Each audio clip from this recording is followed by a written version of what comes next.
It was supposed to be a simple survey run.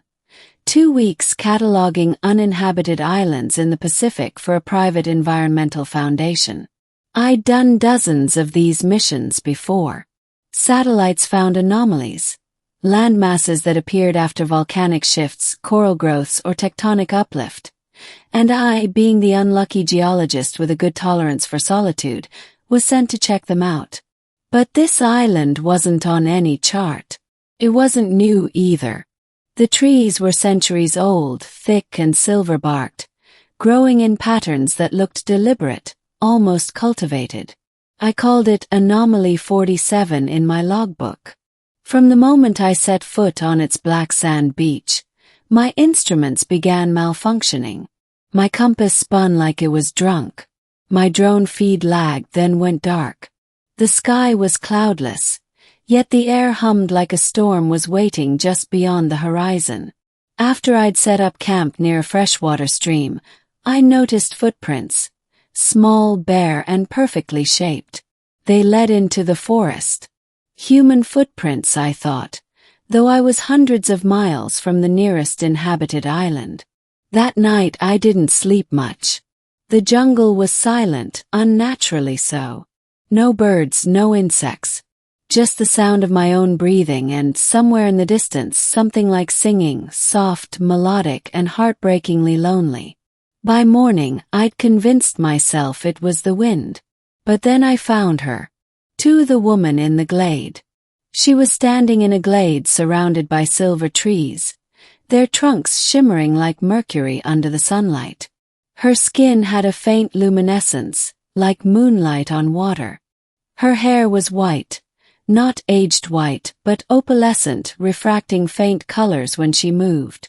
She wore something that looked grown rather than woven, organic fibers that shimmered like leaves under dew. And she was looking straight at me. The expression on her face froze me. It wasn't fear.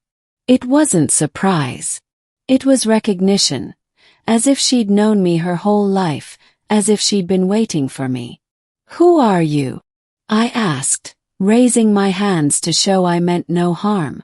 For a long moment she said nothing. Then she tilted her head slightly, her eyes, vast, almost liquid silver, blinking in slow rhythm. "You came," she whispered.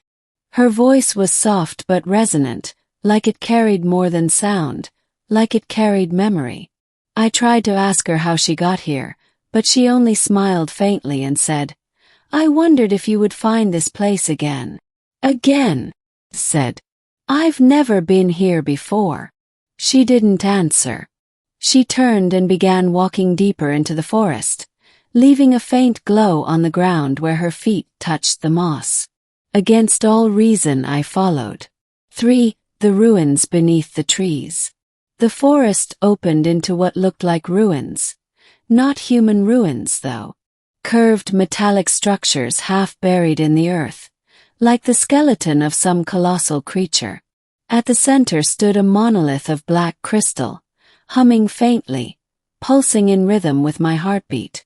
The woman touched it, and images flooded my mind. Stars, worlds, oceans made of light, a civilization so advanced it seemed indistinguishable from nature itself. And then war. A great silence after an unthinkable storm. I staggered back, gasping. What was that?" "Yes. Our fall," she said. "And your beginning." When I looked at her again, her expression had changed. She looked sad, ancient. "Your kind carries fragments of us," she continued. "Echoes written in the smallest patterns of what you call DNA. You were not born only of Earth." I laughed, partly in disbelief, partly to keep from panicking. "You're saying humans are what? Descendants of aliens. Children of survivors," she said simply. "This island is a memory. I stayed because I was left behind." Her words hit me harder than I expected. There was something unbearably lonely about her. Not just isolation, but time itself pressing down on her, millennia of waiting. "For me?" I asked quietly. "For the one who would remember," she said. For the one who would wake the seed. For the seed. She led me to a hollow beneath the monolith. Inside, nestled in what looked like crystallized roots, was a sphere the size of a human heart. It pulsed faintly, emitting warmth. "This is what remains of our world," she said. "A living archive. It cannot awaken without a genetic key. Without you." I took a step back. "You think I can activate this thing?" "I know you can." The way she said it, calm, certain, made something stir inside me. My rational mind screamed that this was impossible. Yet the air around the sphere seemed to respond to me. The closer I came, the brighter it grew. "Touch it," she said. When my fingers brushed the surface, the world around me dissolved. I wasn't on the island anymore. I was standing in a vast city of light. Towers grown from crystal and living metal. Skies filled with drifting ships that moved like whales in a sea of air. Voices spoke in my head, not words but impressions. Harmony, creation, loss. And then I saw her. The same woman, but dressed in radiant armor, standing before a collapsing star. She was shouting at someone who looked exactly like me. The image broke apart like glass. I fell backward, gasping, my body trembling. The sphere dimmed again. "What was that?" I demanded. "Who was that? Who was I?" Her eyes glistened. "You were the one who promised to return. To rebuild what we lost. The human form was the vessel you chose. The earth was to be our refuge." "That's insane," I said, though my voice shook. "I'm just a geologist. I don't even believe in this kind of thing." "You believed once," she whispered. "And you will again." 5. The memory of stars.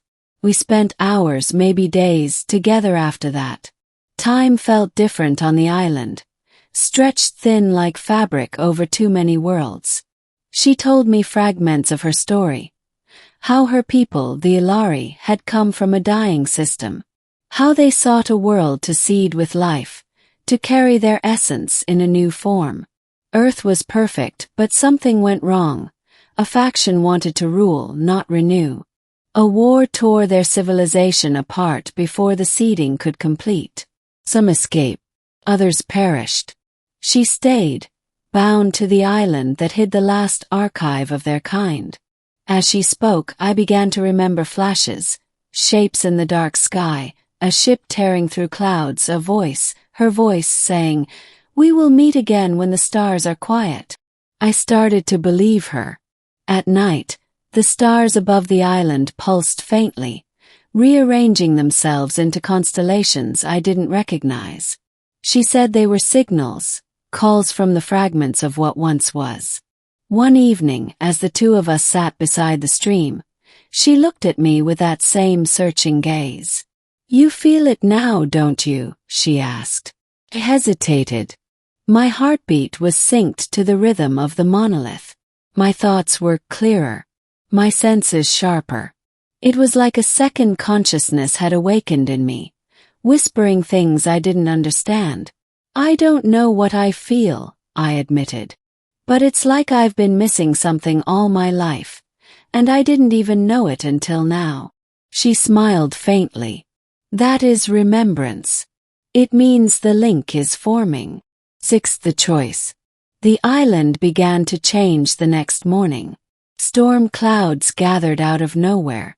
The ground vibrated with deep, resonant pulses, as if something beneath was waking up. My instruments went haywire again. Readings spiked beyond measurable limits.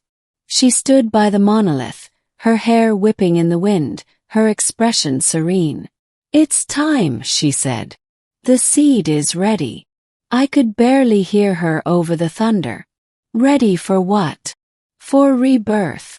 Lightning struck the ocean, illuminating the metallic ruins. The sphere hovered between us now, glowing with a light that wasn't just bright. It was alive. But I felt something else too, a pull. A deep, gravitational yearning from the sphere, like it wanted to consume me. What happens if I do this? Shouted. You merge, she said. You become what you were, what we were. You carry us forward. And if I don't, then the seed will die, she said quietly. And I will fade. I have waited longer than any being should. Her eyes met mine again, that same look of eternal waiting, of unspoken hope. I stepped closer. Why me? Because you are the echo that returned, she said. Because even in human form you found me. The sphere's light intensified, wrapping around us both. For a heartbeat, I saw every version of her. Warrior, scientist, child, exile, all woven into one being of infinite grace. Then I saw myself, or rather who I had been. Her partner, the one who had promised to finish the seeding before the collapse. I'd failed her then. Now I had a choice, to finish what we started or to remain human. I reached out. 7. The awakening. The moment my hand touched hers inside the light, the world shattered into brilliance. I wasn't dying, I was expanding. My mind stretched across dimensions, seeing Earth not as a planet, but as a living organism. Cells of life, pulses of consciousness. I felt every ocean current, every spark of life, every human heartbeat. We weren't separate anymore. We were one. The Ilari knowledge poured through me. Energy manipulation, biocoding, the art of growing rather than building. The island around us transformed. The metallic ruins reshaping into luminous structures. Trees sprouting crystalline leaves that sang in the wind. She was beside me, no longer bound by physical form. She looked at me, not with expectation but peace. You remembered, she whispered. And then she was gone, not dead but dispersed, her essence merging with a new dawn spreading across the island. 8. Epilogue, the island that waits. Weeks later, a rescue ship finally located my beacon. They said it had gone dark for 12 days, then suddenly reappeared, broadcasting from an island that, according to all satellite data, still did not exist. They found me on the beach, alive but changed. My eyes had turned silver. My skin glowed faintly under moonlight. I told them I'd found nothing of interest, just another patch of land. They didn't question it. But I could see the way they looked at the island. How their compasses spun, how their radios crackled with static that almost sounded like a voice singing. Before we left, I looked back at the forest. For a moment I thought I saw her, standing beneath the silver trees, smiling. Now, back on the mainland, I sometimes wake at night with the sound of that melody echoing in my head. And when I close my eyes, I see stars rearranging themselves, forming patterns that whisper my name. The world doesn't know it yet, but something ancient has awakened beneath our oceans, our skies, our very DNA. And I can feel her waiting still, not on that island anymore, but everywhere life reaches for the light.